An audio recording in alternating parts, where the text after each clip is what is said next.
The Hail Varsity Radio Saturday morning show.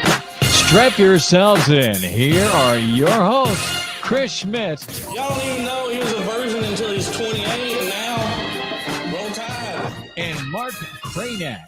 Time has come for someone to put his foot down. And that foot is me. Welcome to it. Weekend editions here. It's Hail Varsity, powered by Cornhead Lager, Chris Schmidt, Mark Kraynak. Elijah Herbel. Kraynak is grinning. We have missed you, good sir. Yeah, it's good to be here. It's at Mark-Kraynak Venmo. Just so you all know. We want you to know.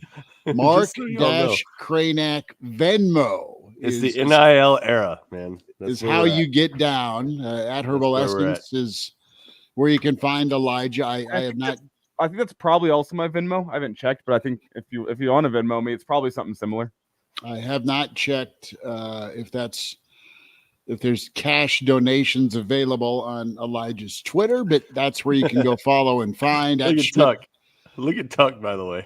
Schmidt _radio. Pull it up because we'll get through our starting five. No, not that one. Not that one. The next one. This one's funny though. I had a dream last night that I got tossed forward by Jabba towards my vehicle. Tuck, that is not the intent here. We said he went to the bar, got tossed by Jabba, and then his car got towed. Yesterday we had a hell of a good time. Big thanks to Addie's for having us. Thanks to Jabba Chamberlain for hanging out with us. Triple Play podcast is a side project with Hurrdat Sports that Jabba and Elijah are on. We're a part of that. We do a lot of baseball coverage with it. We had so much fun with that. I'll let you all have me as a guest, Elijah. Just let me know. I'm a busy man, though. Next week, look at your timetable, brother. We're doing. He said it's something that Jabba and Elijah do. Like he is not intimately involved as well. Well, right, but I said I'm a part of it too. Are you on it?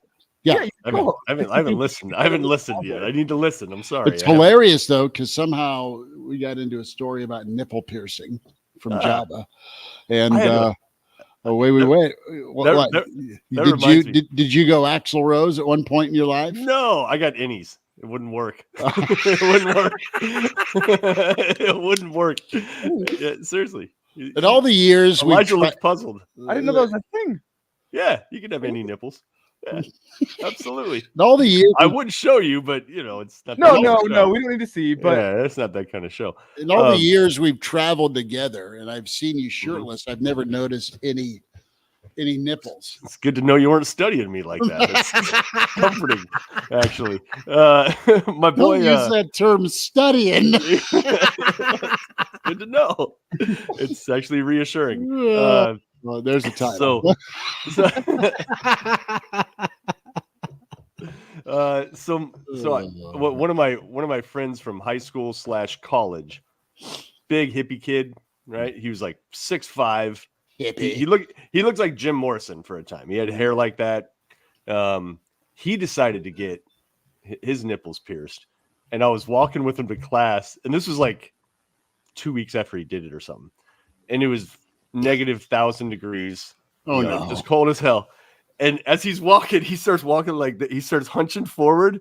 He's like, "Oh my God, it's so cold! It's so cold!" Because it was like steel that was freezing and just not making him feel right. So, look at that, Eric's in the stream saying this is an early spiral. Yeah. Let's get this party started. Let's do it. We will talk some Friday Night Lights. Hashtag awkward. Walter from Philly is not into the morning. Walter in Philly? Yeah, well, he's south of Philly.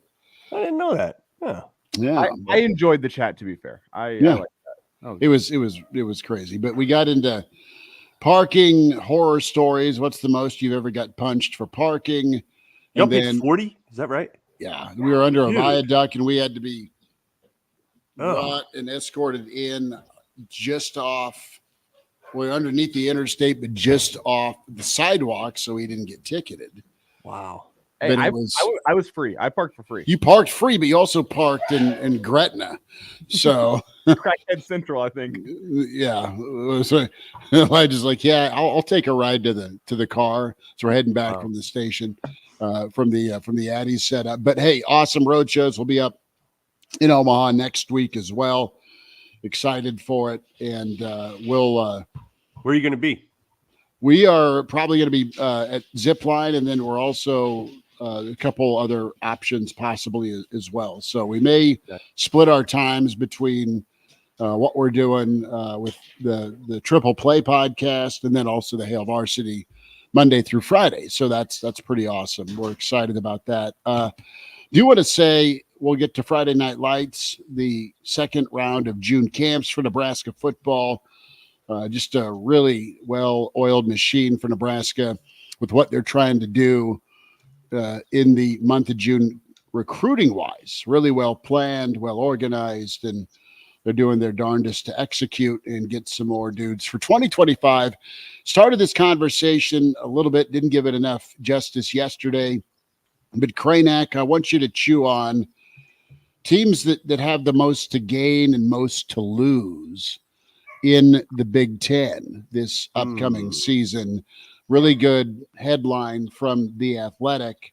And the way they prefaced it is you have several teams and several ball games this year. And of course, number 2 on that list was Nebraska and Colorado, just the launching point opportunity. We know, all right, as we're in Minnesota watching TCU fall to Colorado week 1, right? We're watching that before we go grab dinner after Nebraska, Minnesota. And then you fast forward to just the all the rage being the Buffs in Colorado through 3 weeks. And it was kind of an exclamation point with that Nebraska setting. But high-stake showdown pressure cookers, you've got Vegas week 1 where it's USC and LSU. That is a big-time statement when it comes to playoff implications, not just to the helmet game, but also the reality of the winner of that will have a money strength of schedule in an already loaded schedule, but at least it's out of conference, right? But Nebraska comes in here week 2 with Colorado, Nebraska, who's got more on the line. You have a chance to show some improvement and really make a statement if you're Nebraska. And Nebraska is one of those teams that as much momentum as you could build up with your schedule actually being favorable for you, with the momentum and buzz of getting a 5-star quarterback in Dylan Raiola, with the momentum and buzz of a returning defense and a Tony White. I mean, Nebraska is one of those teams that has so much to, I think you put it best, Elijah, yesterday, that they have more to gain. I mean, you're looking at it as that beer being half full. There's so much to gain for Nebraska and the rule era in year 2. I think they all get it. I think they're all working for it. But Nebraska is one of those teams. Clearly, your Ohio States and Michigans are on this discussion point. But I think Penn State's there, and I know they're farther down the trough. But Illinois, where are they at in this new neighborhood of the Big Ten? They had some good momentum early with year 1 of the pig farmer, and then it kind of fizzled last year. Where are they at? Do you get passed by the new teams or some other teams? Wisconsin's a discussion point as well. So we'll get into that. Interested to get your thoughts. Brandon Vogel going to be with us here shortly from counterread.com. And then the Iron Horse, Gary Sharp. Sharpie was incredible last night. We able to hear some of his phenomenal work on Westwood One. Had a home run call. It was just classic Omaha last night. 2 walk-offs. Oh, man. Carolina, and then the Tennessee comeback. Tennessee fans are awesome. They are so much fun. I know you're a Florida State guy, Kraynak. You've been a Florida State baseball fan for a long time, but it was a little gut-wrenching for you. But 12-1, Rocky Top came on back. Yeah, shout out Pops. Pops went to Florida State for a semester before deciding to join the military. So, Seminoles are a little bit, they're a little bit. They're a home team for you. Near and dear to the heart. I felt bad for that closer that came in because they were nursing a 3-run lead going into the 9th, or was it a 2? At one point it was 9-4. Right. But I think they were up 3 going into the 9th. And then the guy, he was in the strike zone. He was throwing well. But, man, that Tennessee's lineup. That check swing with 2 outs? Oh, that was bad. Yeah, so for anybody that missed that, yeah, there was it was 2 outs. It wasn't a full count. It was 2-2. And, oh, man, a pretty good pitch. And the batter, I can't think of his name, lefty, he ended up lacing one right up the middle afterwards. But he went around, like, period. Like, it crossed the plate. It wasn't even close. I'm surprised they can't go look at that one. Can't challenge that. But or maybe they were out of challenges at that point. I'm not sure. I didn't watch it till late. But, I mean, it would have ended the game. It would have ended the game completely right there, and didn't happen. And so Tennessee ends up getting back, 4 hits in a row to walk it off. Murderer's row on at the plate with those guys. Man, you kept seeing who's on deck. You're like, wait, that dude has 28 jacks too? Oh, God, that guy is 19? And they just have, like, nothing but Josh Cairns plus on their roster. But yeah, first time, by the way, that the CWS has ended in back-to-backs on the single day, right? So, like, or not walk-offs on the single day. So it's sweet. I got tickets for today at 1. Oh, good. Well, yeah, kind of good until you see that there's freaking lightning and thunderstorms forecast. So I don't know what they're going to do. I don't. That's not supposed to hit till later in the evening. I'm pretty sure. I think you might it be is looking supposed at to be like. You might be looking at Lincoln stuff, dude. This is Omaha, bro. I guess This I is have Omaha, not man. checked this morning. I checked last night, and it looked like it's supposed to be all right with Okay. like 15-mile-an-hour winds throughout most of the day, blowing in. So that's great for offensive baseball. So It's not today great for there's Schmidt's golf game. there's 100% chance for storms today. 3:00 is a 70% chance, and then it's at least 30 for the rest of the night. So I don't know what the heck they're going to do. Like, what do you do at that point? I can't even remember. Welcome half to the time. Omaha. That's the You college you, World Series for you go to Addie's. You If there go wasn't here. If there wasn't a tornado watch at some point during the College World Series, it wouldn't be the College World Series. I know. That's when the humidity hits, and I know. It's ridiculous every time. Let's get our starting 5 shout outs. NASCAR Eric was in first before us at 7:45, or before me. You two guys were I was in. were in. I was rebooting and screaming. Patrick in second. Rick, thanks for coming in. Walter, yes, we were late again. Tuck, late is the new normal, Walter. Coach Brandon is in. Eat Beef in attendance. Good to have you. Moonbot, howdy nerds.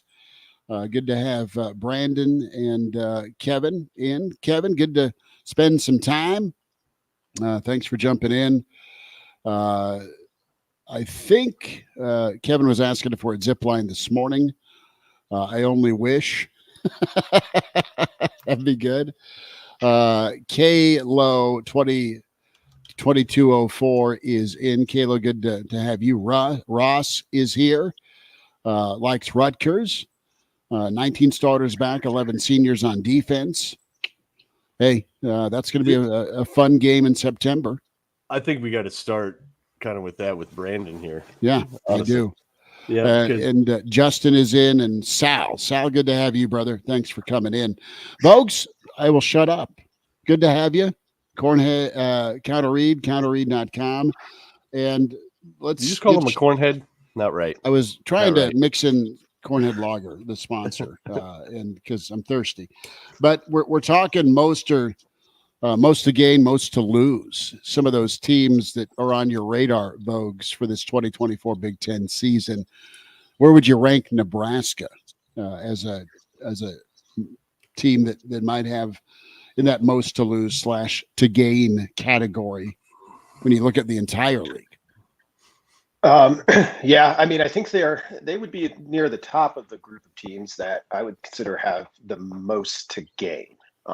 You think of, or at least I think of, where we kind of ended last college football season, and I was already kind of taking a look at Big Ten teams. I think I published an initial trend report, and then Nick Saban retires, and it changes things pretty dramatically. I mean, the difference between Washington coming in off of having just played a national title game, and now coming in with a much different roster under a new head coach. I mean, I think Jed Fish is pretty good, but it's gonna it's going to take a while. So you look at teams like that, and USC.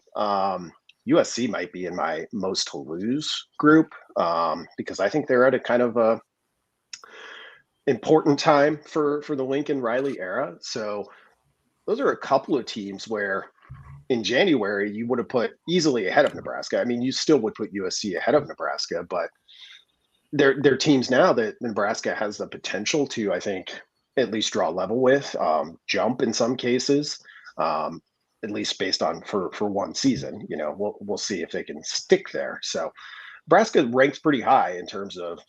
I mean, there's not a Big Ten team that comes to mind that I was just like, oh, they've got more to gain than what Nebraska has, given all of the, I think, factors that kind of lead towards Nebraska being a team that right now is projected at 7-8 wins. Well, perennial sub 500 team, for as much as we don't like to admit it. That's what they've been for quite a while. Interesting that Ross put this in the comments. And Brandon, this is assuming that you have dove deeply into all Big Ten teams and have it in recall like mode right now. But Ross put in that Rutgers, 19 starters back, 11 senior starters on defense, team that obviously like gave Miami and Michigan and Ohio State run for their money last year. They won the Pinstripe Bowl, I think it was. Yeah. 7-6 last year. Shiano's been steadily building.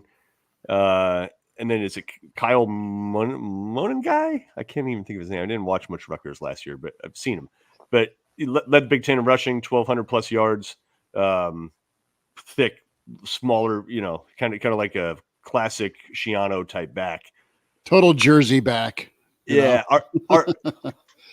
So one, do you see Rutgers as a threat? Their schedule, they got a break too. No Oregon, Penn State, Michigan, or Ohio State, according to us. We have not verified this. So, yeah, fairly easy schedule. Shiano's been steadily building. He's got a tailback. You got 11 starters back from defense. They legit. They a threat. They are, and I think they're in the group of most to gain too, for a lot of the same reasons that Nebraska was. Like, it was easy, I think, even after, last year when Rutgers kind of made the jump to bowl eligibility, beat Miami in a bowl game. You were so used to the divisional setup and thinking of like, okay, well, Rutgers finally jumped up there for, I think it's most wins since 2009, something like that. Under Shiano. Yep. But you look at what they've done. So they've put a couple of defensive backs in the league recently. I think they have one of the better secondaries in the Big Ten when you look at who they bring back. And you mentioned they're going to run the football again. Like it's kind of classic, bread and butter Big Ten style of football. And when you open it up now to just a pure 18-team league, no divisions, you'll have years like this where Rutgers might miss, what I think would be the top three in the league, instead of in the past, every year they had to play all three. If you consider Ohio State, Michigan, Penn State. So they're a team that, I mean, I think their win total is about the same as Nebraska's. It's right around 7. So that's what people are projecting for Rutgers. So yeah, I think they are legit. And you look at that visit from Rutgers to Nebraska. That's one of the key turning points, I think, on Husker schedule. And the little bit seen of Rutgers, they're running Shiano ball. They've modernized it a little. Of course, they've introduced some quarterback run game, just like everybody else has, and some RPO. But for maybe younger fans that don't remember it, Shiano ball was legit as hell in the early, mid, late 2000s. I mean, he had them. They had winning number 2 in the country. They had winning seasons like 5-6 years in a row. They went 11-2 in 2006 when they had like Ray Rice. And yeah, they're no joke. They're a ball control. Sort of like how Michigan plays offense right now, right? Like, I think it's a pretty good comp. Yeah, and that's what they're rolling with, which is interesting when you look at Nebraska's schedule, right? Because I think you look at Nebraska's schedule on paper, know who's coming back, know who you've recruited in. And I don't think many of us have circled the Rutgers game as like it's kind of sneaky dangerous. Well, it's the thing with Schiano, like if you were to describe how he rolls, and he's been steadily building, like he just got to past the winning mark. I think it was last year, wasn't it? So yeah, 3-6, 5-8, 4-8, then 7-6 last year. So it's just been kind of a slow burn.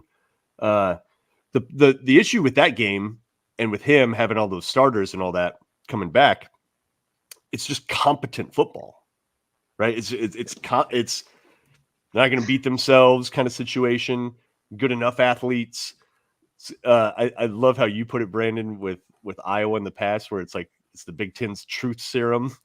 That's like that's kind of what they are, right? Yeah, they are. I mean, Iowa, kind of Northwestern at times when it was, kind of reaching its heights recently. It was just like, we're going to find out how, about this you are. How did you practice? Like, are you taking care of the details? Rutgers not quite at the class. I mean, few teams are in the class that Iowa is when it comes to that, but they're that style. And I pulled up their schedule quick. Like, it's possible. Like, they got to play Virginia Tech, which will be a tough game, and I think that's at Virginia Tech. And then they got Washington the week before, facing Nebraska in New Jersey. So just a quick plane ride over there for the Huskies. It's possible that Nebraska Rutgers might be 2 4-1 teams. It's not outside the realm of possibility. Think about that. Think about a monumental early Big Ten game between Nebraska and Rutgers, where both teams are maybe 4-1 or even 5-0. I think that's a possibility, and even say Rutgers doesn't out talent Washington, or Virginia Tech is a brutal place to go play. Kraynak, you've been there. That is a game. If you're Nebraska, you can't say things get off to a great start for Nebraska. Say you beat Colorado, say you beat UTEP, you're cruising along. That's a team and a style you can't be feeling yourself. Well, you got Rutgers at home. You better be locked in. And whatever happens the week before against Washington, Rutgers is going to either feel and feed off that momentum, or want to go take it out Tony Soprano style on somebody a week later. You can't misstep against them. Mark was specifically defensive. Great name change from Mark on a Saturday morning. He went from the Venmo handle to Mark. Suddenly concerned about Rutgers. I'm spending June. Just like seriously Jersey. Having a little anxiety about Rutgers. Well, I mean, these are the months where I think things slow down a little bit, and you move from, okay, let's look at the schedule. Like, oh yeah, you can get that one. Now's the time where you walk it back a little bit, and you're like, oh, man, Purdue on the road, is that going to be tricky? I mean, realistically, like, we can look at Nebraska's schedule and say that, oh, it's better than some they've had in the past, but this is a team that consistently has not lived up to expectations. So sure, it's fun to talk about it, but I just want to note for everyone, like, that's not outside of, I think, anybody's mind here, that yeah, you got to go prove it in these games. And when it comes to Rutgers, like, with all the experience they have returning, not only that, but I think they upgraded at quarterback. Gavin Wimsatt gave them a lot in the running game and almost nothing in the passing game last year. Well, in comes former Minnesota starter Ethan Kaliakmanis, which I think will help them quite a bit. And oh, by the way, just to add a little bit extra to your Rutgers fire, Mark, I think the last 3 Rutgers Nebraska games have been decided by a total of like 12 points. Nebraska won all 3, but in terms of going head to head against Shiano. Like they've been in fights. Yeah, what's up with the fact that Rutgers has been the only team that Nebraska's fared well in close games in the past couple of seasons? That seems like an interesting little tidbit. They're it. Nebraska's 3-70, and the 3 are against the poor Scarlet Knights. I mean, they do make up a significant chunk of one-score wins since 2018 or so. Yeah. Well, congratulations, guys. I'm confident that I think we've spent the most time talking Rutgers football of any Nebraska radio show so far. Hey, listen, I think we may have spent more time talking about Rutgers than some New Jersey radio shows as well. Yeah, no, Yes. I'm fairly confident with that. But Vogues, what is at stake in a second year with what this image of Nebraska football is? Well, the next 3, 4, 5 years to come, like you think about it, and to the point of like, hey, this team, this program has been in this spots like this before where things look like they're trending up a little bit. You have to project it, and you never got there. Like to do it again under Matt Rule, which I know how Nebraska finishing 4-2 in Scott Frost's first season, the close losses again there.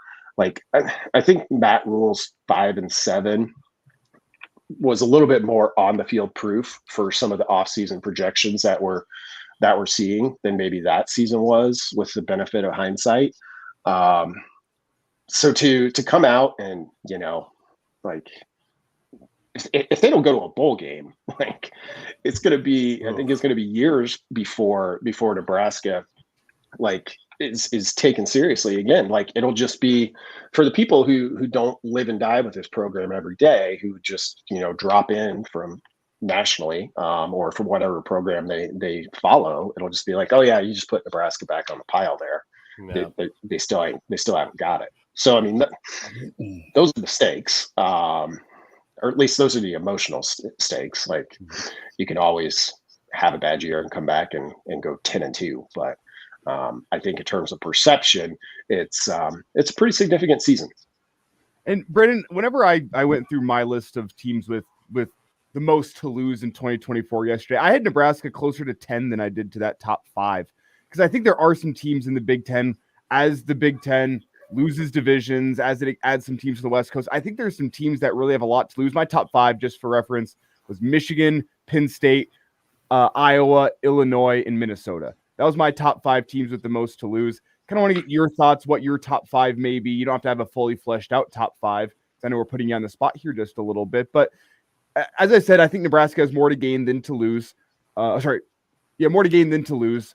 We've kind of already hit that a little bit. Who do you think has the most to lose in the Big Ten in 2024? USC would be in my top 5. I realized, I think I just said Michigan at the top. I had Ohio State at the top yesterday. That's a slip of the tongue on a Saturday morning. Sorry, back to you. Yeah, Ohio State's an interesting one because it really does feel like a Big Ten title or bust. Like I always hate to say that, from the outside for a program that I don't cover day to day.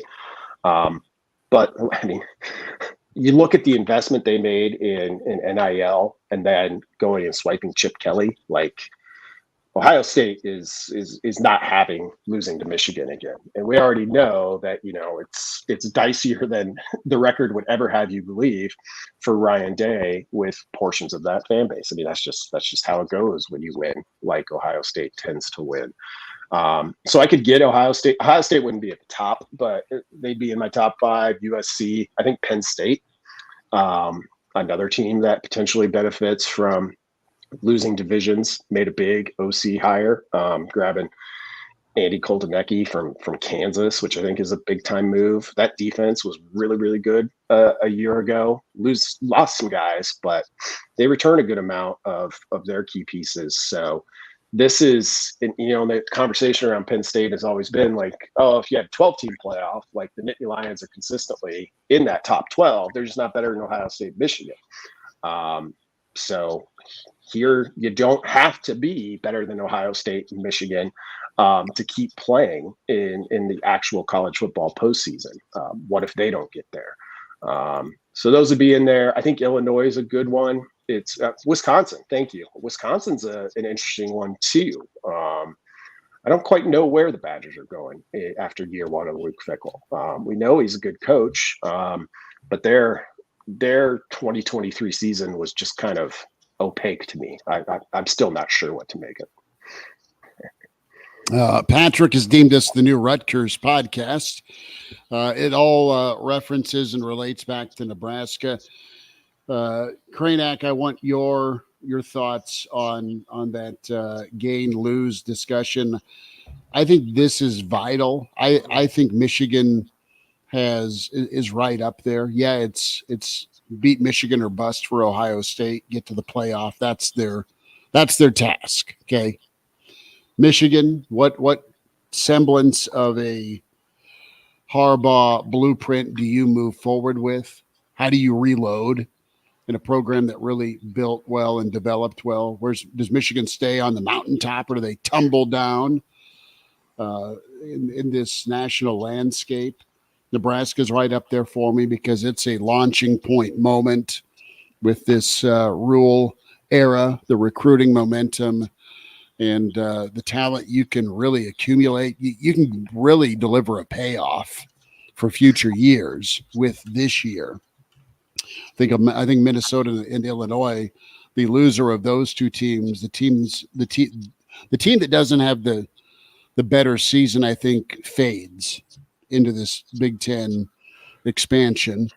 And I think a lot of the new Pac-12 schools, with the exception of Oregon, because they're penciled in as a playoff team, I think even if they underdeliver this year, and I don't think they will, it's still, it was year one. They have that reality of week in, week out, Big Ten and Big Ten travel.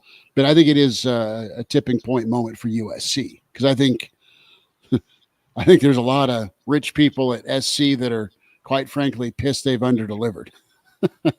and now they need to look like USC's looked like in their glory years on the lines of scrimmage, and Riley's been really slow to prioritize that. And he's trying to now, but is it too late?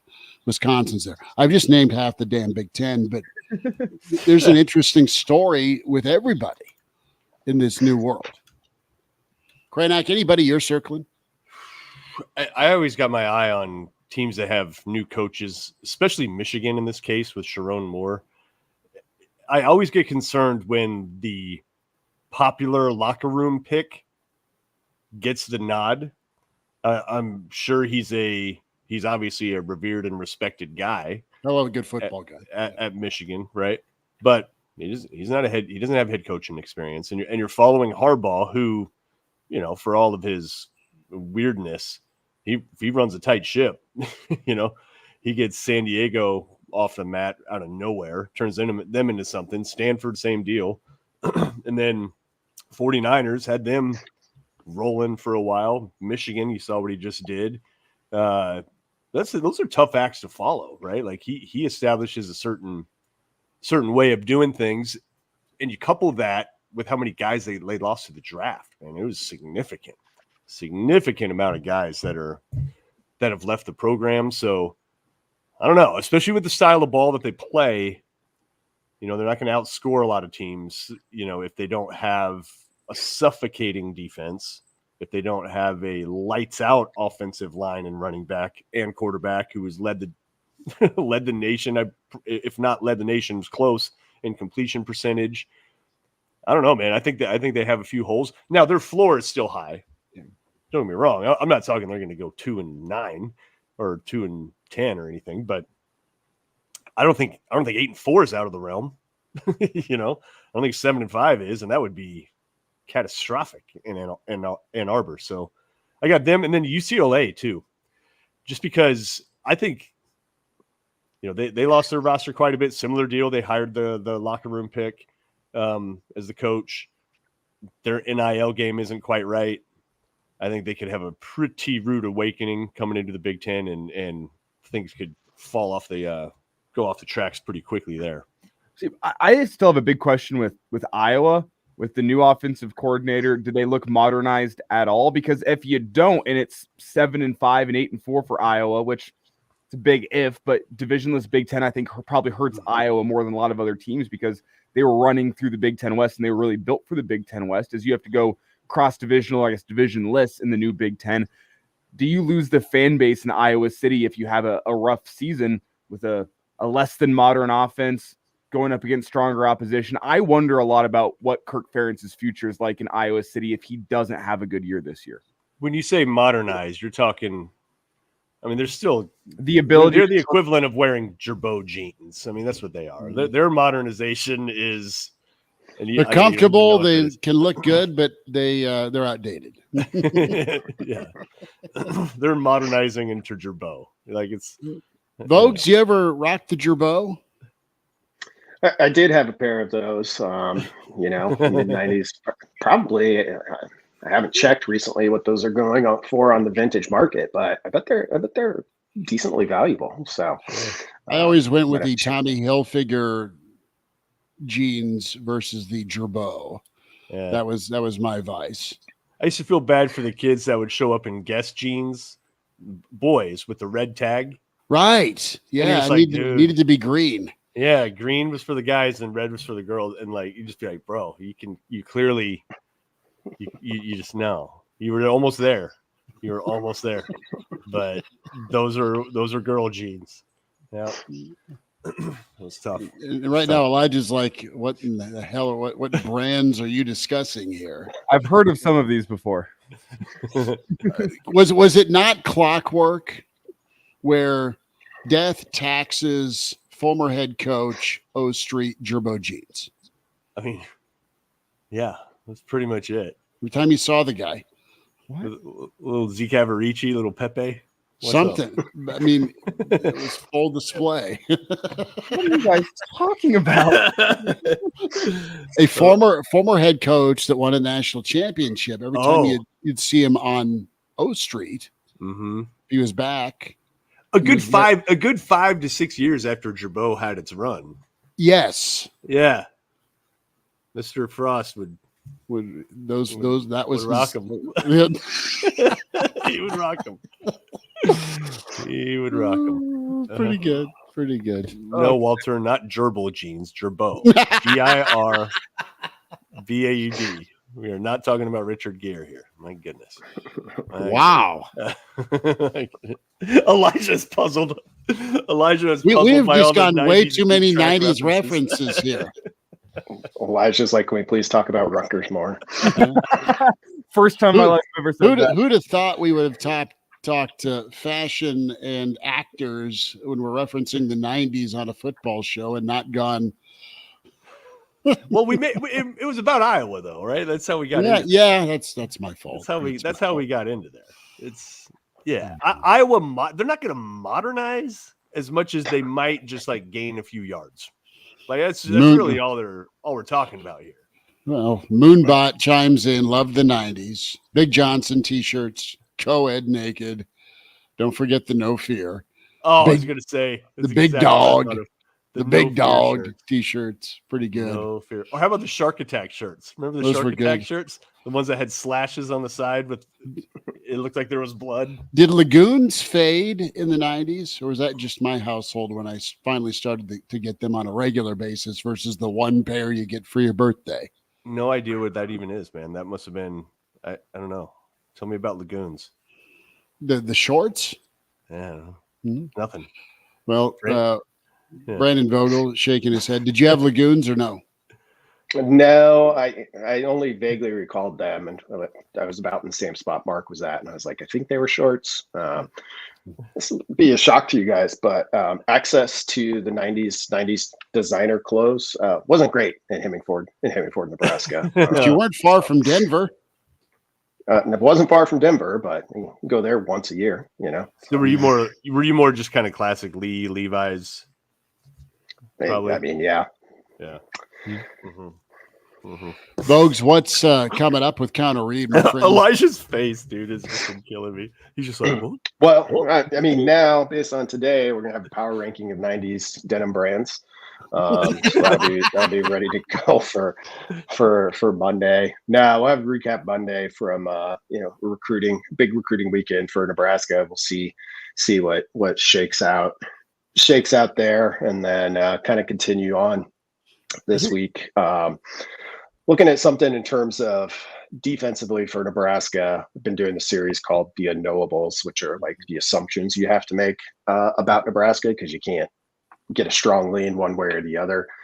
Defensively, I think we've got a strong lean with Nebraska, but getting interested in that pass defense. I think in terms of an area for them to make an improvement, that's one. And we're talking about Michigan. Michigan might struggle offensively. They're going to be really good defensively again, but they were insanely good against the pass. And I think based on kind of some of the preliminary research I've done, stopping the run's great, and it's obviously still important.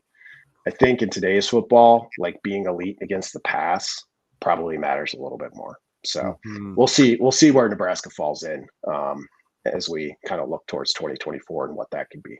And Brandon, I know you were kidding with the denim thing, but it could be an interesting story comparing each 2024 Big Ten squad to a 90s denim brand could be the way to go. That actually would be a lot of fun. From what I understand, you could have a red label guest team, a green label guest team. Not quite sure what that 100% means. Green is boys, red's girls. Maybe stay away from that then. That could be get you into some trouble actually. But the point still stands. Yeah. So somebody else, by the way, a couple things. So one of this 90s fashion thing, Curtis says, don't leave out hypercolor, which if you don't know about hypercolor was heat activated, right? So whatever you were wearing, it would change kind of colors. And what was bad about that, what they didn't realize, is the sweaty bastards, those kind of the people. All of a sudden you just got dark pits, like really dark pits, really dark pits. Like, man, you might want to get some speed stick. But to go back to your point about being elite against the pass, why do you say that that's more important? Is that because there are certain kind of schemed, built-in sort of system pass plays that everybody could go to unless you have disruptive DBs? Is that where you're coming from there?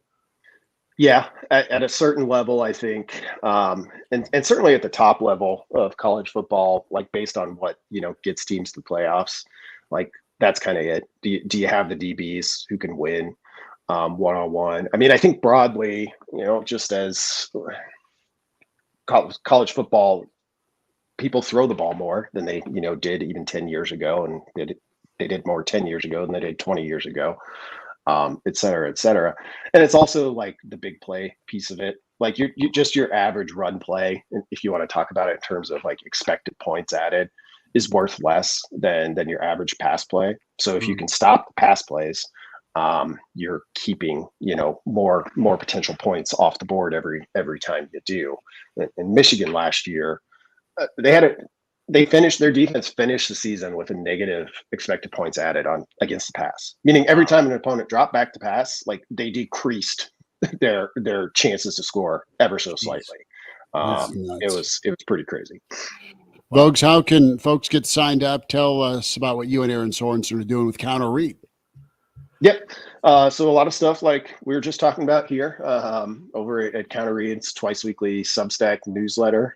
That's two newsletters a week for subscribers. We also do a free thing or two a week to kind of introduce ourselves to new people and give people a chance to try it out. So love to have anybody over there who's interested, and you can check that out at counterread.com.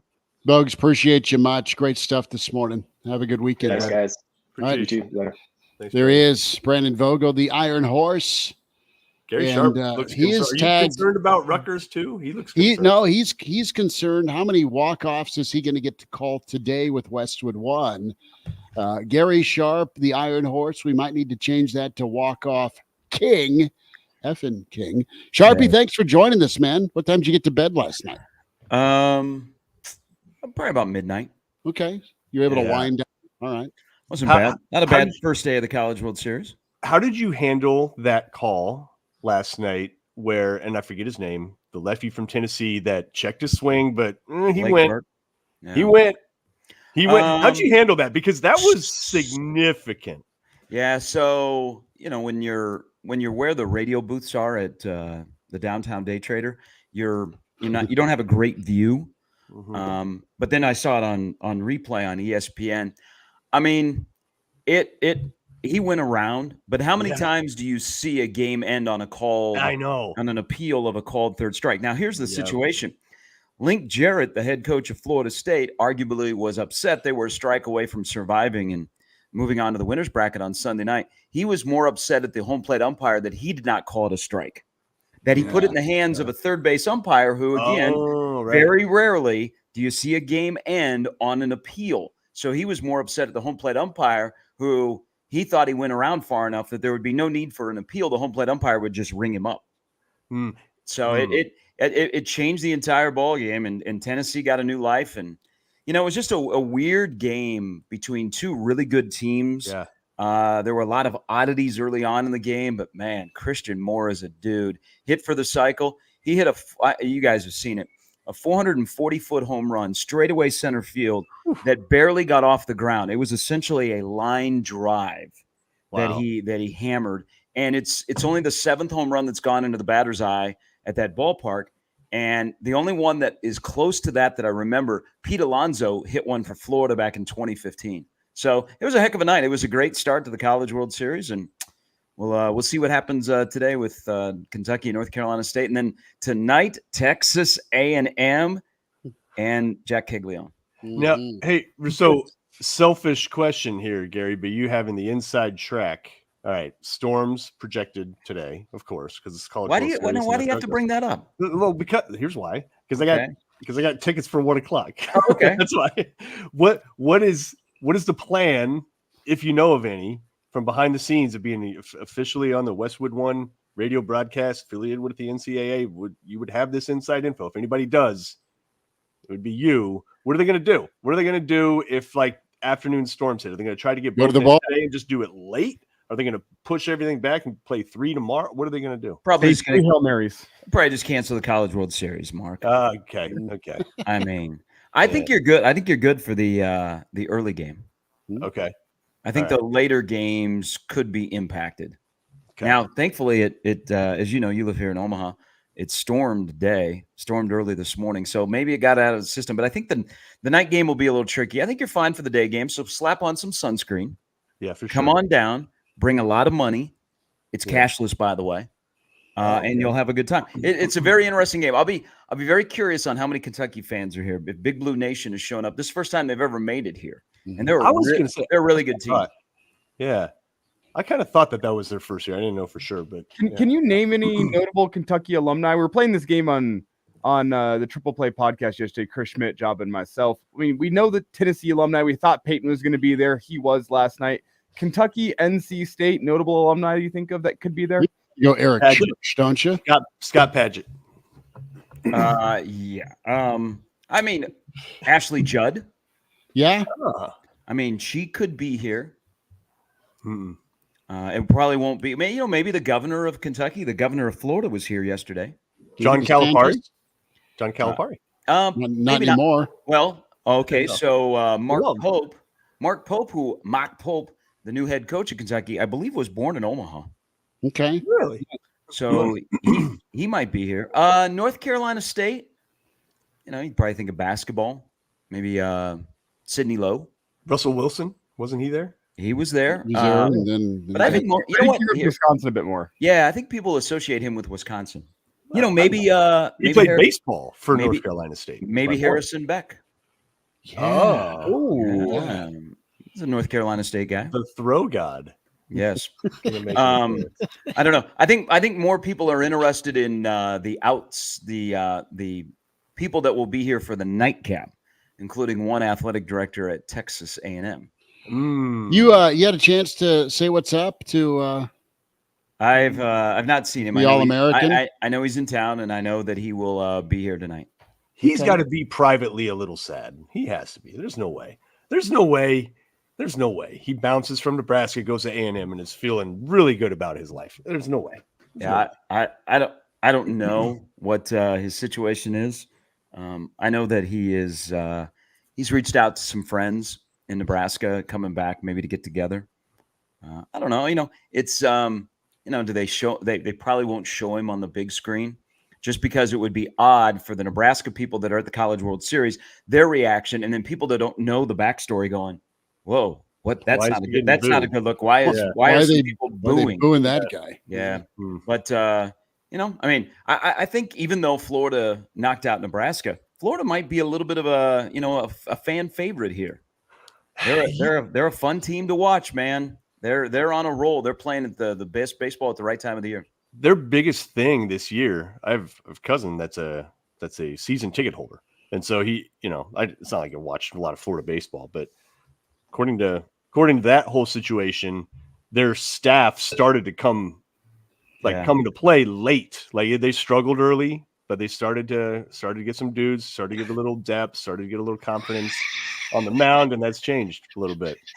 Phillip Rivers and his 11 kids, NC State alum. That's so good. Phillip Rivers.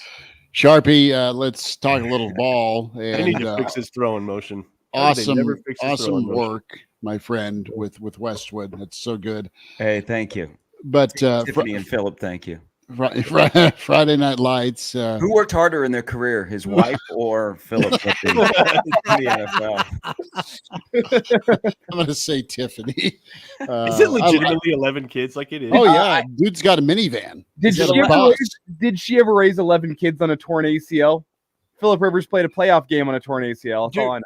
Well, no, sir. How do you transport? Like when it's, hey, kids, we're going on a family trip. Like, it's a minivan. You need a caravan. Like you need like a convoy. I think. By the way, I think it's only 10 kids because they had a kid last October because there was talk that he might come back and play, and he's like, I'm not really sure. So I think they just had their 10th child, like their oldest. So I know this because I've heard an interview with him. I think their oldest just graduated from North Carolina State, so she would be 22. So they have a 22-year-old all the way to basically a toddler. That's kind of like Harbaugh because his kids are, spread out. He's got a lot of kids as well. Yeah, do you think 10. unlike like Antonio Cromartie, that Phillip Rivers can name all of his kids and their names? I think unlike Cromartie reference was kids with 7 mothers. Is that right? Well, he was on Hard Knocks and he was trying to go. I got Zachariah. Yeah, I can't think of that one. Yeah. I mean, he's no Tyreek Hill. Tyreek Hill went hat trick in a year. Hat trick in the year. At least he had one with his wife. Well, we got, it's not sports. We go Nick Cannon here. Oh yeah. Yeah. I mean, some people just want to add to the population of this great country. Not that I'm opposed to it. I just probably not going to participate. Some people are more fertile than others. Exactly, Elijah. Just keep that going when you're, yeah. Mm-hmm. Sharpie, let's go to football, please. What's we got here? It's Phillip and family. The Wolf. God, it's a good thing that he got paid in the NFL, man. That'd be an expensive family. Oh, well, dear God. That's what I'm saying is he doesn't even get to live like a guy that played in the NFL that long and well. No, he's just living like a lower middle class person. But and for those that are listening, not watching on the guy's got portables like it's an elementary school on his property. He's birthing his own NFL team. Yeah. He's almost starting 11. Well, they got 12. They even have a backup.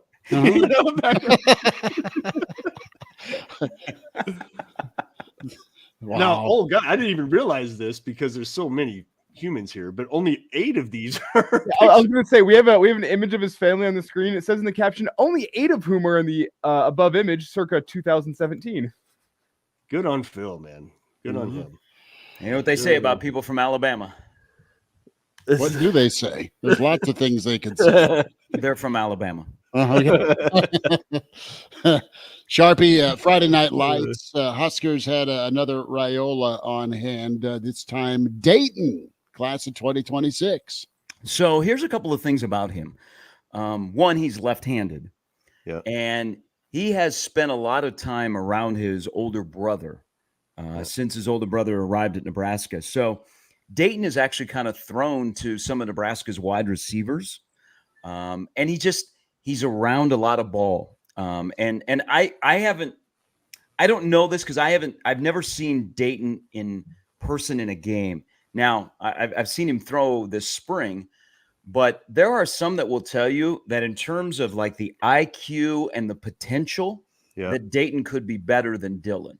Yeah, I have heard that from some trusted football people that know the family very well, and it's an old coach, and love him, and he gets this look in his eye, and he's like, kid's going to be something, and you hate going here, but he could be the best of all of them. Is what he said to me. Yeah, and it's a curious of how Nebraska recruits him, because you can't take it for granted. Exactly. That okay, just because dad and they've got a daughter now that works in the football office, that the youngest son is going to come here, but you're kind of like, what, we already know he's pretty good. This is how we're going to recruit him. And oh, by the way, his brother is here, so he's going to be around a lot. Like the kid wants to. This is the thing that I've learned about Dylan, and now as we get to know Dayton a little bit, is they all like to play ball. Like Dylan Raiola, guys, seriously, is throwing all the time to his wide receivers. Yeah. Like they will throw on their scheduled days, and then in a group text, they will like, hey, do you want to throw some more? Or hey, I'm in Omaha. Do you want to come up here and you want to throw? So they're always throwing. They're so much into football, and that can either be good or bad. Sometimes you say, hey, man, I want to release. Let's get away from football. But the Raiolas, that is their life. And you have Dylan, who has committed to the profession of being a quarterback. And then you have his brother who, look you got dad, you got brother, you got an athletic family. You're soaking all that in. It'll quite the interesting dynamic with one on campus and then a couple of years away, potentially have another when his brother will be nearing the end of his career at Nebraska. But he's an interesting one to watch because he's going to be a junior this fall. But I wonder, and this is for the Lincolnites, does the family move to Lincoln? Because they're still in Buford, Georgia. I know. And Buford is a powerhouse program. Nebraska's got a few guys from there over the years, running backs and now Dylan, of course. And it's not even a certainty that Dayton starts. He probably will. But, he's going to have competition there. Yeah. Just to start, but a 2026 guy, so going into his junior year, I don't know if they would move here because the training that they get, the training and the competition level that you see, it's take nothing away. That's why you're in Georgia. Yeah, I'm just saying. But if you had Buford versus Westside, for instance, Buford would probably roll by 30. Probably. And that's not to criticize Westside, very good program, but come on, Buford's probably got 25 D1 dudes. You know what I've learned? Sharpie, get on the horn. Can you schedule it? Can we get Buford v Westside? No, Westside's going to play potentially a team from Texas next year. Well, but it does not have Dayton Raiola as a quarterback. I kind of felt the same way though, Mark. Whenever we get like these Midwest showcases out in Grand Island, where it's the who's who of high school basketball, Bellevue West or Millard North, and they're playing some national powerhouse. And you go, well, the national powerhouse is going to roll. We've had some really, really good games, and I think part of the reason why I think my own respect for Nebraska high school sports has gone up in the past. Well, so in Omaha, Millard South is going to be a wagon this year. Yes. They've got another guy that has a Nebraska offer, Deshaun Prince, who was at Benson, went to Central, is now transferring to Millard South. Their offense is loaded. They've got all kinds of power, 4 guys that are playing offense. Well, look at Millard South is playing a game out of the state. Millard North is playing an out-of-state opponent. Westside is looking into it next year. I came up with this idea. So when I was living in Florida, and you have spring football in Florida, they would do a showcase. They allow Florida schools to travel and go play these marquee games that end up on ESPNU, like in the middle of August when football really hasn't started yet. And so I came up with an idea of why don't we do this? Why don't we get some of the best A, B, and C schools, and let's play a showcase where we match them up with a team from Iowa or a team from Missouri, somewhere local. But that team that the Nebraska team is playing has a couple of Nebraska targets or a recruit on it. So it adds to it. And it really didn't go anywhere. But I'm glad to see that the NSA is allowing football schools or schools to go and play elsewhere in football, because during that COVID year, St. Thomas Aquinas, which is a really good high school program in the Kansas City area, they came up and played West Side. It was great. Oh, not the one. Yeah, there is one in Florida, but this one is down in the Kansas City area. They came up to West Side and played, and it was great. I mean, you got to see a different school that had big time talent. So I hope this continues. I think it's great for high school football across the state. And it's not like it's new. It's a little bit newer in the eastern part. I know out west, you might go to Wyoming to play, you might go to Colorado to play, and that's either a regular season game or it's something, off schedule. So, I mean, there's opportunities for showcase, and why not? The high school football, as you guys have seen, the amount of players that have been on campus that have been getting offers from Nebraska or have committed to Nebraska, the high school football talent across the entire state is only going to continue to get better. And James nails it here with what kind of kicked this off. And you had Southeast and the East play Rockhurst, and Rockhurst was where the Rutgers were from, Mike and his brother that went to Missouri. But yeah, that's something that was on my radar way back so when. I think I remember when I moved to Lincoln in the 90s, Southeast and Rockhurst played, because Rockhurst had a running back named Tony Sands who would go on to Kansas, who was a great running back. And it was like one game at Seacrest was a matchup between Ty Good and Tony Sands. Yep, was there. Ty Good was an athlete. Grew up with Ty. Good dude. Ty Good is all over the walls at Lincoln Southeast on that wall of fame. Yeah. He was an athlete.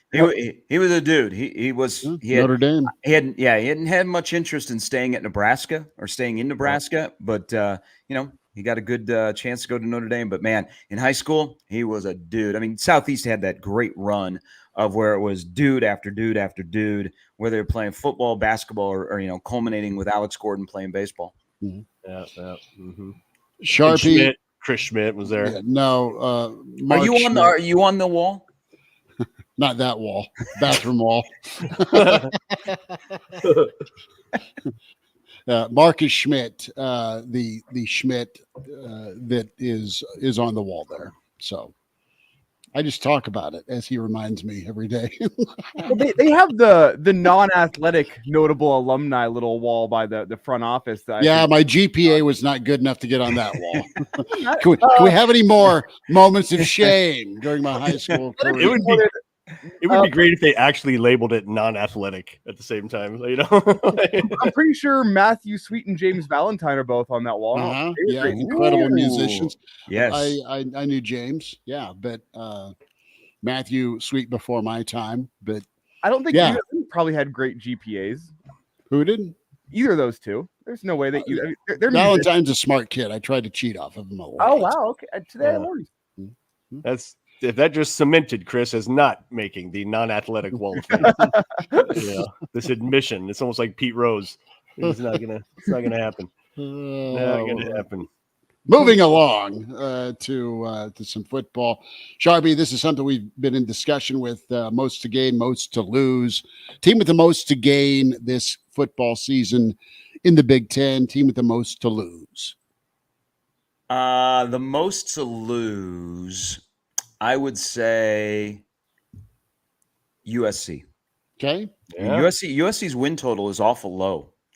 And this is a year where they don't have Caleb Williams. They addressed their defensive issues. They finally broke their loyalty to Alex Grinch. They went across town and got the UCLA defensive coordinator. There's not a lot of hype for USC coming into the Big Ten. I mean, Oregon is getting more hype than USC. And USC, it really is not getting a lot of hype. Now, they're on Nebraska's schedule, and that's a game, of course, that's pretty important for both teams. But I think USC has the most to lose because the train is moving. I mean, Ohio State, Michigan, and Oregon, and Penn State, they're in that upper tier. USC should be in that upper tier. But is USC in danger of falling into the tier where you find potentially Nebraska, Wisconsin, and Iowa. I think the most to gain this year is Nebraska, because people can see that there's something going on in Lincoln, but now they need to see results. And if you get results with a relatively young football team, with a young quarterback, and you make the step, then you're like, wow, in 2025, granted the schedule's a little bit different, but 2025, they have talent, they have results to back it up, and just the belief in that you can do this would be a big, big bonus for Nebraska in 2025. But if they have a good season this year, I think they have the most to gain. And you guys saw the Phil Steele stuff. There's a great vibe going. There's a building vibe for Nebraska has the ingredients to be successful this season. Now, later, we all define what successful is for this season in terms of wins, but if they are able to play well, get to a bowl game, have momentum going, then I think they can use the Big Ten. Finally, they can use the Big Ten as an advantage to what they're trying to do. What does Nebraska have to lose if it doesn't pop in year 2 under rule? Well, give me the record, Elijah, and I will respond to that. Let's say it's 7-5. Okay. So I think 6-6 is disappointing. Hmm. And I know that's weird to say that for a program that hasn't been to a bowl game since 16 and hasn't won more than 8 games in 8 years, and you're like, what are you talking about? Well, we're talking about last year. If Nebraska was better special teams and quarterback, they're not a 5-win team. With that schedule, there may be a 7 or 8. So let's say quarterback and special teams are better this year, and the roster is better this year, and the schedule is kind of the same, maybe a little bit tougher. If you're not better than 6-6, and I'm even saying just 1 win, then I'm disappointed. What I'm sensing though is, I think 7-5 is a successful season this year. And I get the pushback of, well, what if they start 6-0? That means they went 1-5 in the last 6. Yeah, I get it. But I don't think they're going to start 6-0. Mark has up suddenly concerned about Rutgers. I think that's going to be a really good game in the first weekend of October in Lincoln. I think Rutgers is on the come. I think they're an opponent to be aware of, and I think they're going to be one of the tougher games that Nebraska will play before they get to Ohio State. But I think 7-5, I wouldn't be disappointed in 7-5, as long as it looks like they're making momentum and they're competitive and they're still beating the teams that are in their neighborhood, and then looking competitive against the Ohio States, the USCs, and right there with Wisconsin and Iowa, where last year you had a chance to knock them off. Well, if you have a chance again this year to knock them off, you follow through and you beat them. A lot going on, right? Just a lot right there. That can really make or break you. And are you taking that step forward in those tight ball games that Rule talks a lot about? I think, like last year. So Nebraska needs to start winning football games at home. First and foremost, you're going to play a lot of home football games this year early. You got to win football games at home. That's been an issue for Nebraska. Nebraska essentially has been a 500 team at home. What happened to that? You play in a palace. You got 90,000 people. You should play better at home. They're not playing at home. They're not playing better at home. So that's number one. But what they did last year, and I think this is an important step, we have to realize where Nebraska football is. Nebraska is 5-7 until they're not. But the teams that are kind of in their neighborhood of late, Purdue, Illinois, Northwestern, Nebraska beat those teams. Okay? They beat those teams. And they have to do that and then make the next step up where they're beating in their tier of the Big Ten in Iowa, Wisconsin. And then once you overcome that and you do that consistently, then are you reaching up in like those four 50-50 games that are teams that you're going to be an underdog or a slight favorite? Are you beating them as well? Like here's a good question for you guys. Like if you look at the schedule this year and you had to go, okay, most likely wins, most likely losses, 50-50 games. Are you looking at most likely wins 2, most likely losses 1, and the rest are 50-50? I have scanned that, and I can talk myself into a lot of 50-50 games, despite the defense, despite the quarterback. I think it's just a rugged league. And more times than not, the Big Ten schedule is, unless you're Michigan or Ohio State, do you hang on and win by 3 or 4, right? I mean, that's how life is in the West for forever. Yep. And now you have the could you punch above your weight in the East if you had a home game with Penn State? I think Iowa for a minute, because they had a lot of showcase games where, man, they almost got it done against a Michigan, or almost got it done against a Penn State. And man, they were competitive. They showed well. They just didn't get it done because Penn State's just a little bit more talented. It's not that Iowa played bad. He just got out talented, and the guy made a play. Saquon Barkley, for example. So that progression, that progress is very real. But I think there's a lot of 50-50. As we've chatted this morning, a kind of a new look at that Rutgers game. Colorado, I think, is going to be a lot of fun. And that being said, it's not a guaranteed win. So 7-0 is a great sound and sight if you're a Nebraska fan going into Ohio State.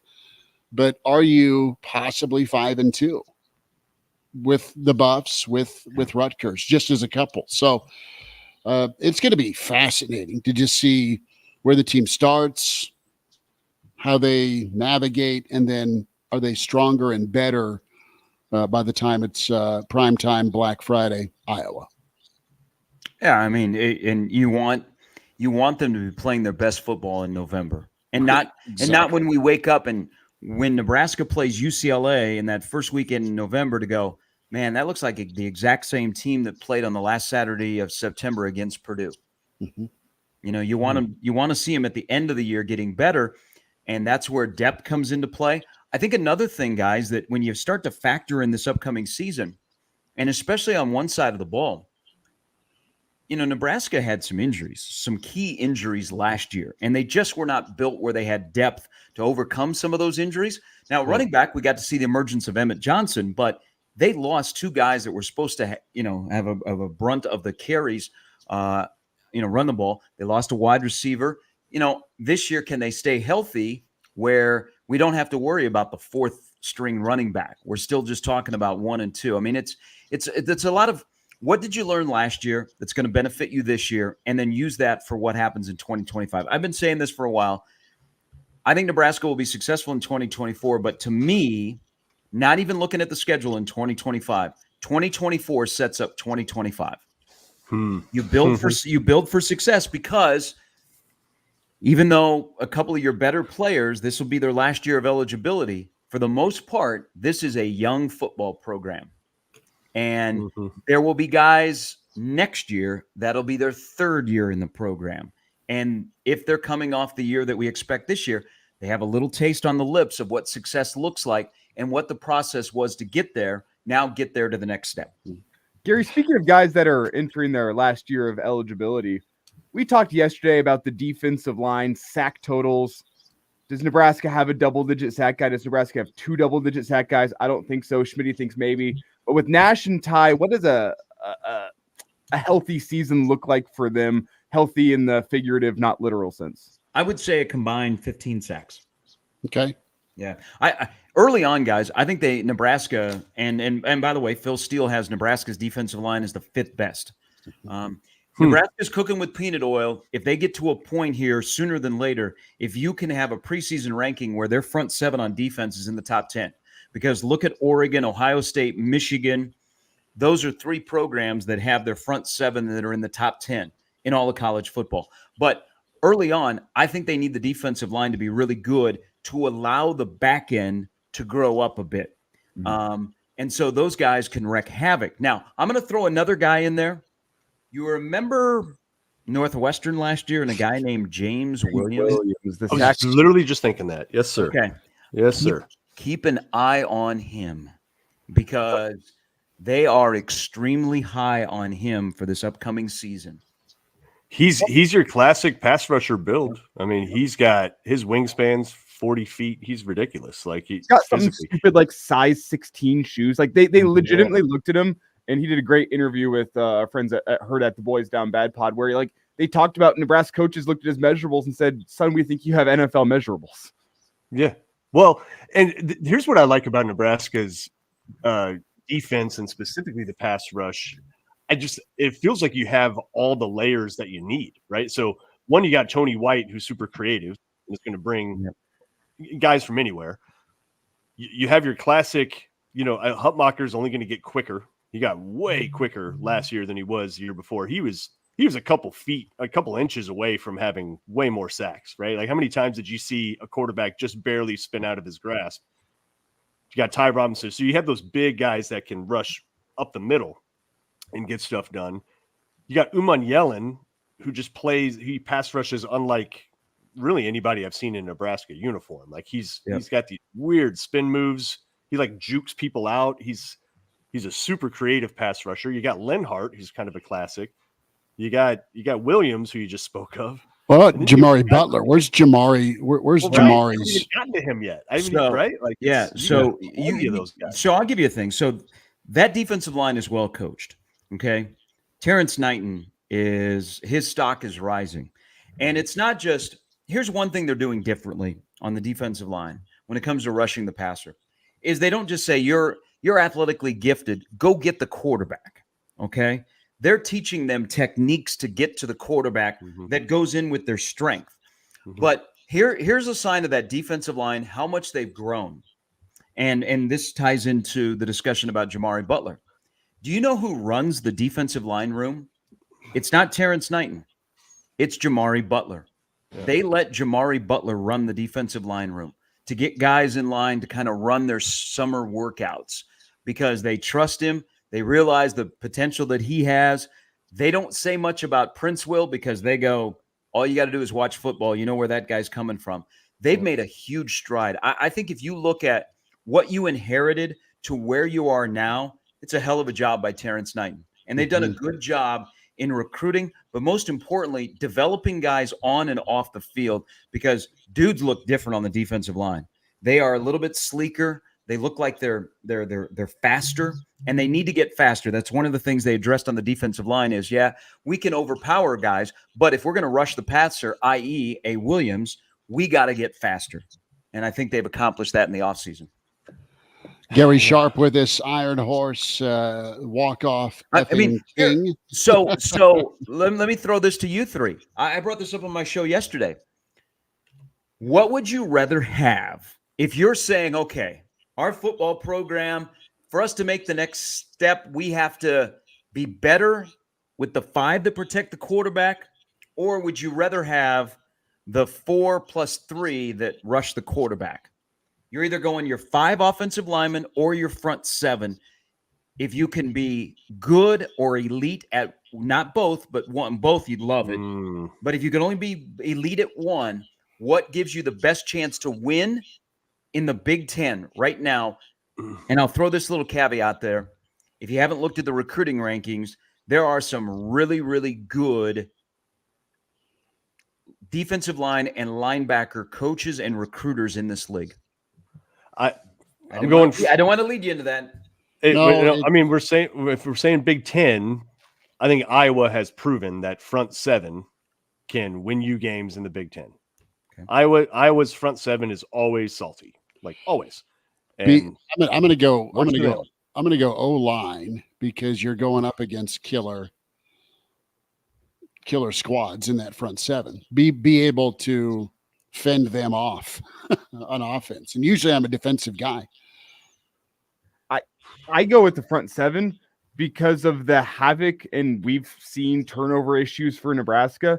And the right answer is if you have an elite defensive front 7, but a bad offensive line, you're probably not going to be great. You can get by, and it's kind of the same story on the other side of things because of how teams in the Big Ten play. But I look at the ability of the front 7 to go generate havoc, to go get yourself some turnovers defensively, whether that be a defensive line pressuring a quarterback, forcing him into a bad decision, whether that be a quarterback getting the strip sack, whether that be some hard-hitting linebackers who hit wide receivers across the middle of the field and generate turnovers. That front 7, its ability to generate turnovers for you defensively, I think can't be understated and can score you points because, as Mark said, we've seen that with Iowa where their defense sets up their offense on a short field. And has their offense been great? No, but can it punch it in from 25 yards out? Yes, it can. So kick it in. I would have said 5 years ago, no doubt, because there's 1.9 million people that are offensive line coaches in this state. I would say front seven. Look at how did Georgia win back-to-back national titles? Stifling defense. Well, how did Michigan last year win a national championship? Defense. Look at Ohio State in 2024 as an example. They said, we got to get more physical at the point of attack. And their defensive line, along with their linebackers, they're going to be an elite crew. So I used to be offensive line guy, but now I look at how teams are winning a national championship. They are really, really good in the trenches on the defensive side of the ball. And more importantly, in your front seven. You're absolutely right, Mark, what Iowa has done. And look at, they're going to have the preseason defensive player of the year in the Big Ten and Jay Higgins. They've been good with defensive tackles that have gone on to play in the league. And they've also got linebackers. Where they have struggled is they're not producing the kind of offensive linemen that they produced in the past, but they're still winning football games because the front seven is still consistent. Yeah, see, the offensive line can't stop anybody, but a front seven can stop people plus score. It's and can wreck a game. That too. I'm gonna stand on the island alone of offensive line, be able to combat what they do best on the defensive side. But you guys' arguments are sound for sure. I think just look at Pelini's first couple of years in the Big Ten with what he was able to do with the front seven and especially the front four. I think it gives you your offense a little bit more runway whenever you have that high level front four. How'd that work out in 2009 with that offense? Yeah. At least they made a title game. They made a Big 12 championship game. They probably should have won it. Yeah. Why didn't three turnovers? My bad. Well, it kind of shows you the importance of Ty Robinson and Nash Hutmacher having a good year. That they have a good year, all Big Ten honors, and they get to the league, so that it's probably easier at Nebraska to recruit offensive linemen over defensive linemen because you can probably stay closer to home with offensive linemen, where the game-changing defensive linemen, you have a ton of competition, and you have to wade into some recruiting waters that maybe you're not as comfortable with or you're not as familiar with. But if you can get two guys that play at an all Big Ten level that move on to the league, that could maybe start some momentum where you get the next Ty, you get the next Nash, and a position where Nebraska has kind of recruited well, you can say, well, yeah, we recruit defensive linemen and linebackers well. We just don't ever develop them. Well, here you go. Nebraska's 17 guys had at least half a sack last year. 17. Penn State had 19 guys, but, it's linebacker you. Most teams, though, are 10, 11 guys. It just kind of shows the variety that they bring, right? You had DBs that were doing it. You had linebackers that were doing it. In fact, Nebraska's linebackers probably get to the quarterback a little bit more than sort of the classic defensive lineman. Well, look at what they did with Henrich. His role was awesome as a third down pass rusher before he got dinged. I mean, he came off the edge and really did well before he got hurt. Bullock, I thought, got real close to getting home last year. He ended up only with, I think, one, but man, he was close. At least you're disrupting passes quite a bit. Before we get out here, how about Brendan on his wedding day? Hey. Black Hills Brennan from the western part of South Dakota. We love Brennan. Got to meet him last year. Actually, this weekend last year, he came to one of Junior's game. We were doing a tournament in Rapid City. So, Brandon, best to you and the lovely bride today as you celebrate, man. Yeah. Wish we could have been up there, Brendan. Wish we could have been up there, but we're sending you our love from Hail Varsity Radio. Yeah, it's not quite the love you're going to get from your wife, but it's love. Kraynak, he hates you already, bro. I didn't mean it like that. I'm just saying. Hey, don't worry, Brendan. You know what? The whole Saturday crew on your second wedding will be up there. Yeah. Jeez, Sharpie. Oh, I thought we were playing along with what Kraynak was saying. I hope. Wow. I hope you misinterpreted. Hey, how many sacks does Nebraska have against Colorado? Had 8 last year. I think you got to hit that number again for consistency purposes. At least 30, I'm going with. Nah, they've fortified their offensive line, and Shedeur is going to make business decisions. He's going to just get rid of the ball. He's going to throw it away. He's not going to take a bunch of sacks. 6. I'll say 4. I'll say 4.5. Yeah, 6. I still think that'd be impressive. Oh, big time. 4.5, 6 against a guy that's going to be a first-round pick. 6 is going to be a first-round pick, and let's not – I mean, Colorado's offensive line is not going to be a Joe Moore award-winning offensive line this year, but they are going to be slightly improved. Yeah. Well, let's not lie. There's going to be a lot of quick game if they aren't improved. You know, that's and when you lose 36-14, you don't really look at the box score. That is pretty amazing that last year Nebraska sacked him 8 times. Amazing you lose a game sacking somebody 8 times. Who's the DJ at Memorial Stadium? What's his name? I forget his name. Dwayne. Dwayne? Dwayne's our buddy. Good dude. I'm talking the DJ, the one that plays the music. I hope they just play Lil Wayne, like nothing but for Colorado. Yeah, did you guys see this story? As they come running out of the locker room. Something on social media. What is it? Tell me. So the story is that Shedeur Sanders opened up. He was a warm-up act for a Lil Wayne concert, and Coach Prime, Dion, made it a mandatory team activity that the entire team had to go out and support in April for his warm-up act. So you remember they had a mass exodus of guys transferring. Did they charge? Did they charge for this? Well, seriously, that's like the reporting. There's like a few of them on there, and like some outgoing some guys that left are saying like, yeah, like Dion was like made it mandatory or insinuated it was mandatory that we go support Shedeur's rap career at this Lil Wayne concert. And people are like, I'm out. So Lil Wayne is a little sore spot for some of the Puffs. I just think they should play that. Look at Mikey Bow. Moonbot puts Mikey Bow. Oh my God. Mikey Bow. Okay. We've all seen that team or been around family or friends that you've got a coach that plays favorites, right? Growing up. Oh, of course. But he's not even apologetic about it. No, this is worst case scenario. This is the major Division I program coached by the best corner in NFL history.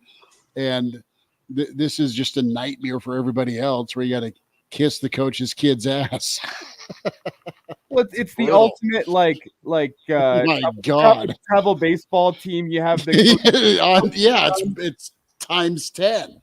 Yeah, he's batting 4th in the order every single time, and he's also pitching. Yeah, kid's wearing an eye patch, and he's still playing at shortstop. Yeah, I'm stuck out in right field. Man, right fielders get no love. I'm telling you, it's a At very the youth important baseball position. level. They don't deserve to. No offense to my right fielders out there, Kid's but in right field. He's got a hell of an Andre Dawson arm, or he's a nightmare trying to hide him. Let's actually talk about this. if he's got an Andre Dawson arm, they put him at third base. Let's be clear about that. No. Let's be clear about something though. Right field is actually extremely. Here's why. Because as in youth baseball, you're right. The conventional wisdom is, the fielders that aren't the best, they go in right field and second, right? But when you have good pitchers, but when you have a good pitching, guys that throw heat, the ball's going to the right side a lot. It goes to the right side a lot more than it does the left. It's a coaching conundrum. You can't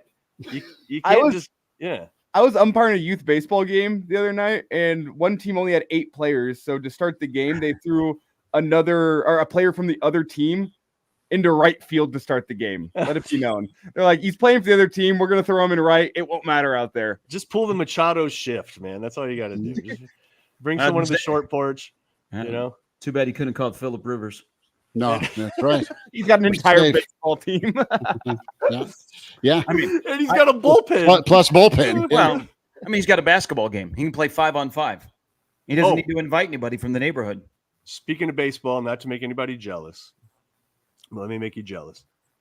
I am going to see a game next weekend in the Oakland Coliseum, the last remaining crappy ballpark in the major leagues in its swan song year, because they're not even playing in that stadium after this year. They're moving to Sacramento. Just saying, I get to go there. I've heard it is as bad as like you would imagine, and maybe worse. There's like 2,000. You're voluntarily going to Oakland. You said 100%. I get to go there. Yep, 100%. But it's the last of the crappy ballparks, right? Like the bandbox kind of ballparks, like, the old Pittsburgh Stadium was terrible. The old Cincinnati Stadium was Old terrible. Detroit was fun. So there's a lot of things about that franchise. They ruined that stadium when they let them build Mount Davis, that gigantic section in the outfield.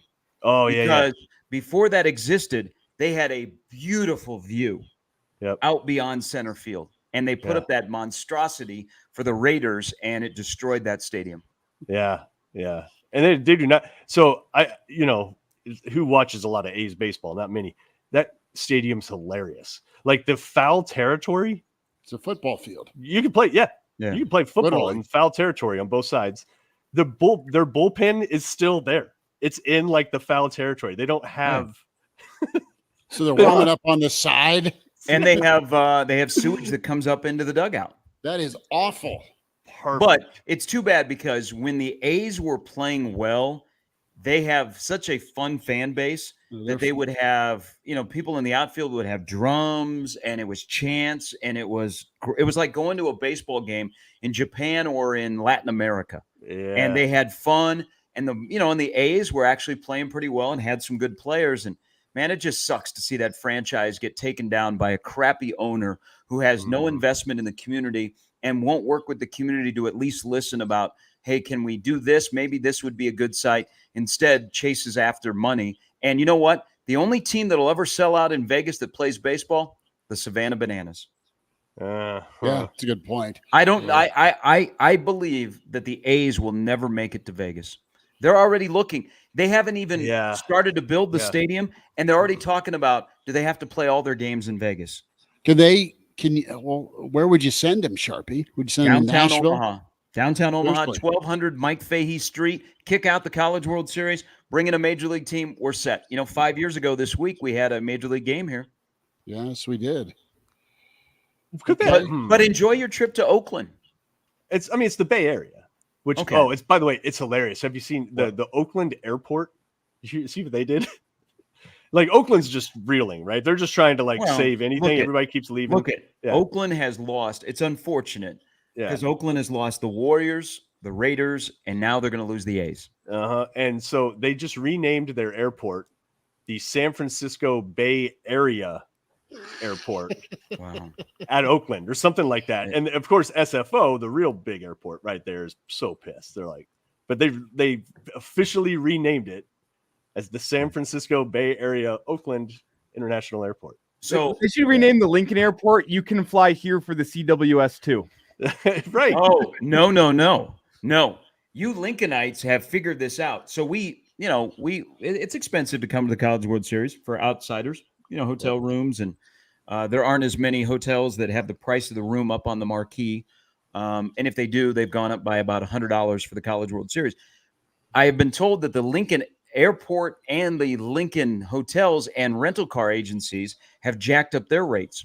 So more people like media, national media, just talking to some people yesterday, flew into Kansas City, that beautiful new airport they have. And they just made the short 2.5-hour trip up Interstate 29 because it was cheaper. They saved maybe $100 to $150. And one of those guys who works for D1 Baseball, he used to fly into Lincoln, but he's like, oh man, these people are not smart. I'll go to Lincoln.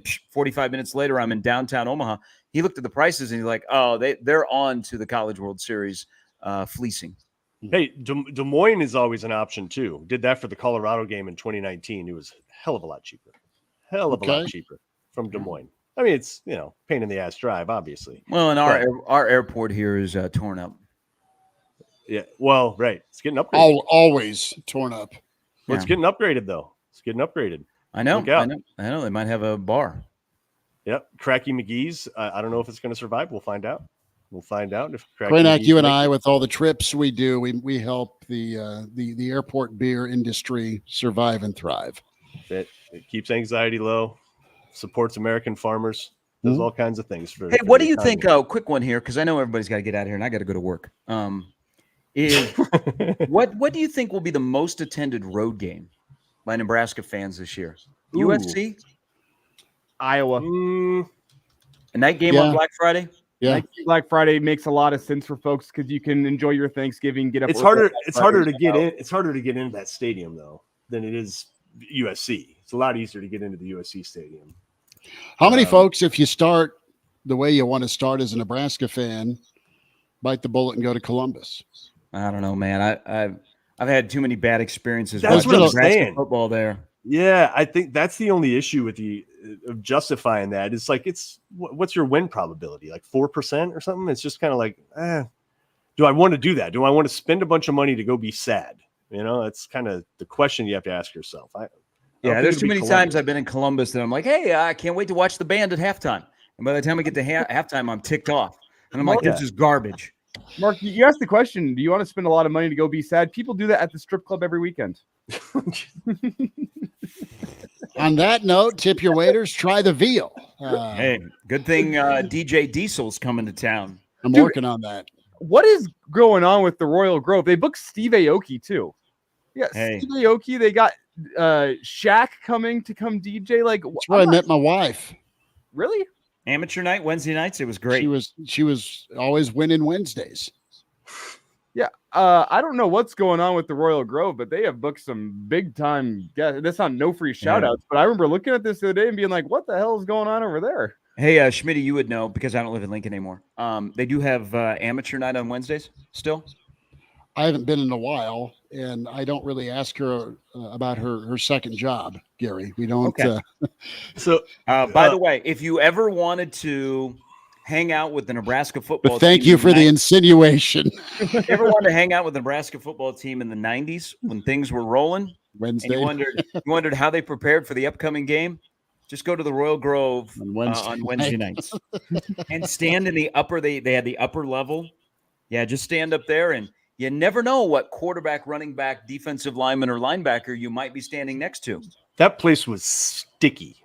You know what I mean? You just you go to the bar or wherever. You put your arm down, and it's like, you're like, okay, they haven't cleaned this thing in a little while. See, there's a lot of things when the Royal Grove was not 100% sticky, and we got rid of Coke, football went down. Mm-hmm. And now Pepsi, not wrong. Coca-Cola. Okay. Yeah, not that Coke. So yes, by the way, thank you for the clarification. You weren't on yet, Gary, but we were talking about 90s fashion, applying it to Big Ten football teams, Iowa being Gerbo, right? Like they're going to modernize up to Gerbo level. They're so behind offensively. They're just hoping to get to Gerbo level. And so, maybe your favorite 90s fashion brands as we sign off. What did Gary Sharp rock? In the 90s? Are you a guest guy? No, you know what? So No Fear? Zubaz? I don't remember Zubaz. the exact ones. Like we all had the bomber jacket, we had baggy jeans, we had starter cargos. jackets. Yeah. Remember we used to have these oversized t-shirts and flannels that we would wear. And then probably I would go with like the neon windbreaker from the 90s. Mm-hmm. Yeah, maybe throw on a turtleneck. I noticed you didn't name any brands. No free shout outs. Is that kind of? I was never a brand guy. We were poor. Okay. All right. So the XJ294s from Kmart, those were the shirt. Those were the shoes.